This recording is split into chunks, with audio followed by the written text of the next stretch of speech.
Have you found yourself in a pattern of making the same mistakes over and over throughout your life? Kind of like a Groundhog Day, except for mistakes over and over and over. Is repeating the same errors in your life or mistakes, is there a theme? Is there a common theme? Or is it a theme in your whole entire life? Have you learned from past mistakes?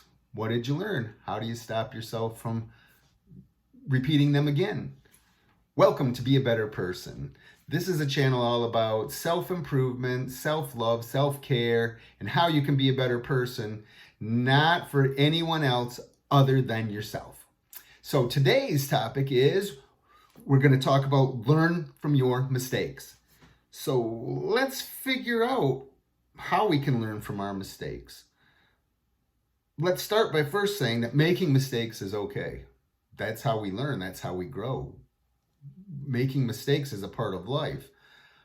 If you don't make mistakes, you can't learn from anything. If you're scared to make mistakes, that's even worse. Another big problem that I had for a lot of my life, because I didn't want to make mistakes. I wanted to feel like I was successful. I didn't want to feel like I was a failure.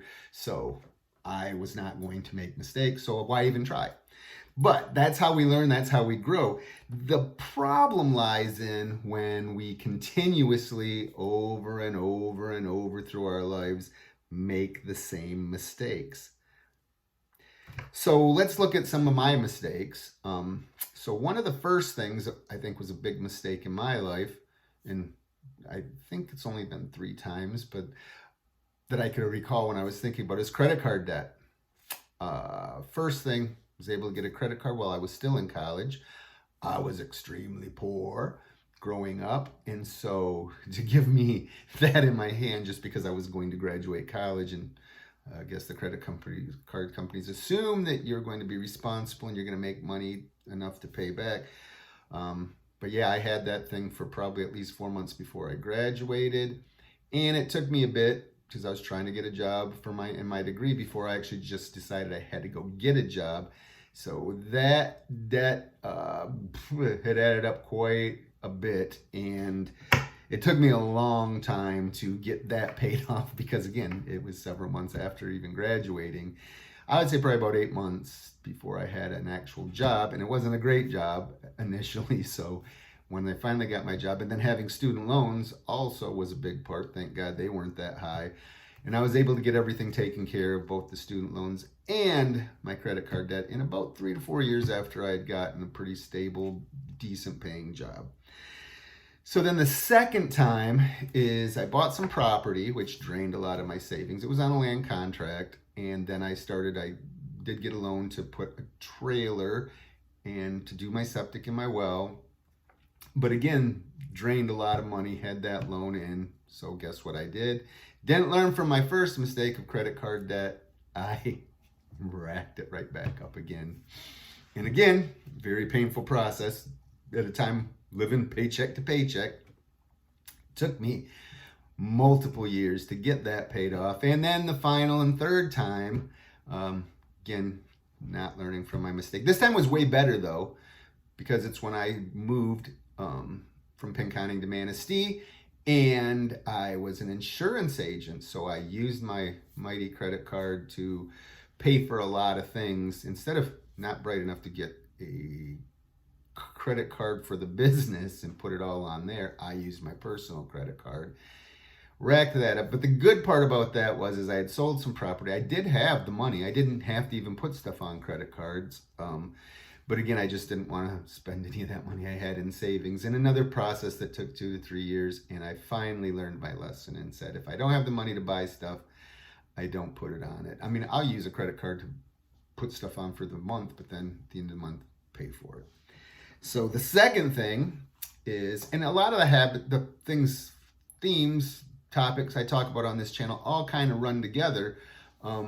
So another one that I didn't learn from my mistakes was networking. So one of my first major jobs after I got out of college was I worked for a newspaper, and I was started as an ad rep. And so I called on people in all of one county and part of the northern other county, and I made a lot of connections. I knew a lot of people who had the ability to hire you in selling them ad space. And so never once when I did get maybe disenfranchised by my current job, did I ever reach out to any of those people and see if they needed help, if they needed somebody to help manage their business or run their business or grow their business, and never asked once. And the second time is when I moved to Manistee and the insurance thing didn't work out for me. I was in Kiwanis, and I'd been probably on unemployment, and it was the first time in my 40s drawing unemployment for the first time ever in my life. And I was at a meeting one day, and one of my coworkers said, "Hey, you're not working right now?" And I was like, "No, the insurance thing didn't work out." He's like, "But you have a history before in the printing industry, don't you?" And I was like, "Yeah, I do.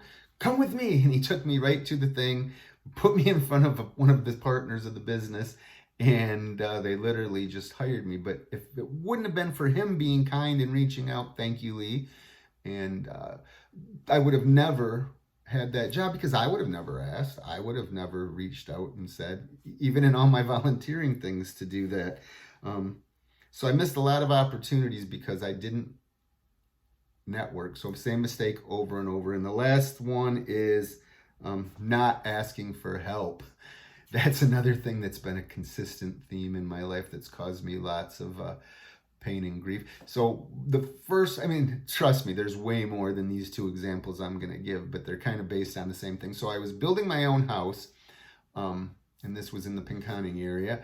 And I'd asked my buddy Rich, thank you, Rich, to come over and help me figure out how to square off my footings and what I needed to do for those, how to set the forms, whatever. So he was nice enough to come over. We set my corners. He told me how to build the forms, how wide they needed to be, how deep they needed to be, and then how much cement I should order to do that. Well, I had kind of let my friends just know about when I was pouring the thing, but never actually came out and asked them. And if I recall, it was on a Friday when people probably had plans after they got to work, because we were still pretty young back at that time.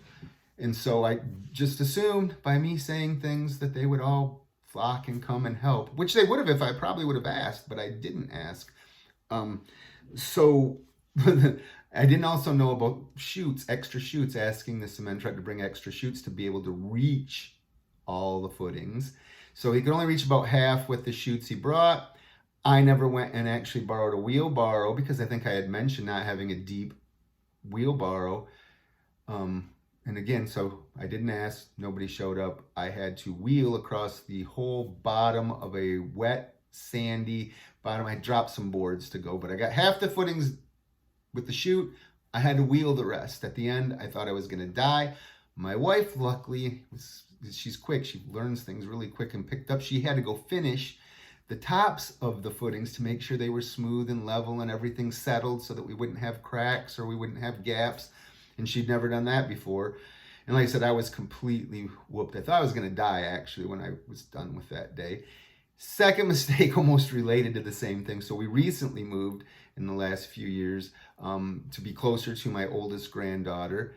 And it took us almost 2 years to buy a house. I had another friend who does home inspections before you buy a house to see if there's any issues. We had went and looked at another house, and I'd called him, and he came down and he did it. Did a thorough job, and we decided not to buy that house based on his expertise. Thanks, Sean. Appreciate you. But I tried to pay him, and he wouldn't take the money. And, that made me feel terrible, where I should have learned that, hey, just let that go. Let him do it. So then when we went to get the house that we live in now, I didn't want to call him because he wouldn't accept payment before. And he came a long ways. It was a 2-hour drive. He didn't let me even take him out to lunch because he had to get back. So the next time I just decided, I had watched what he had done. I said, I can do that. And I did it myself, and now I'm not good at that. There was some things that he would have found and caught that saved me a lot of grief that I had to pay for after buying the house. And so again, another mistake. But the thing is I've started to look at and analyze why and how I make these same mistakes over and over again. And I wish that someone would have talked to me like this when I was much, much younger, and I could have maybe started doing this and would have avoided so many more problems and issues. So the best thing to do is, I don't know if you do it through journaling, and that's why journaling can be so important, is because it can help you find things or learn things about yourself that you don't normally see on a day-to-day basis, or you can find things that you lie to yourself about. And so journaling is a very big way how I've started to get some things. But other times I just sit down and I start really thinking, okay, so what mistakes have I made over and over and over and over? Write those things down. Was the reason for each mistake that I made, when I made the same mistake over and over, was the reasons the same each time? Or was there a different reason maybe why I made one mistake this time instead of the other time? And then you can really dig deep and find out, is there a pattern? Is there a reason why I'm making these mistakes over and over? And another thing is you can, again, through journaling or doing this, is you can say, hey, what mistakes did I learn from? Why did I learn from this mistake, but I'm not learning from this mistake? And again, a lot of times you can find this as you lie to yourself about things. And so when you can actually be honest with yourself, you can see these things and not repeat them. And if you can try and understand why you make them, why you don't make the different ones, it's just a self-learning thing. And it's a way that you can make sure that you don't make them over and over. So first, journal or just write lists. Second, don't lie to yourself about your reasonings. You got to be brutally honest with yourself. And when you make mistakes, even when you've made them yourself, you can't beat yourself up. You just have to learn and try not to make the same mistake again. And even if you make mistakes over and over again, don't beat yourself up. It's not the end of the world. Just try to learn from them so you don't make them again. So what are some mistakes that maybe you've made over and over again? Is there a pattern? Did you learn from them? Do you continue to repeat them? Those are some input things I would like to see. And how do you kind of ensure that you don't make the same mistakes over and over again? So remember, your smile makes me smile. Be kind, be grateful, be helpful. And until next time, have a great day.